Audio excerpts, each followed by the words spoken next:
is presented to Mrs. Morena S. Milicio in grateful appreciation for gracing with their presence during the 54th Philippines given the 13th of May 2024. Ninette Q. Rafaela Luke. This certificate is presented to Mrs. Sahara C. Elaya. Yay, nakabo.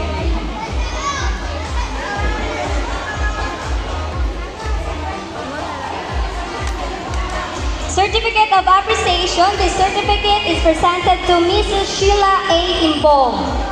Where are you? Of Appreciation. This certificate is presented to Mrs. Jody Dem Borses.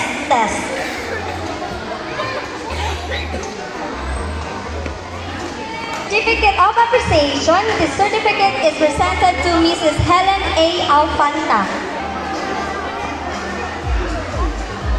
Sir Lowell, picturing sa din, sir, this certificate is presented to Mrs. Marcel B. Baguio.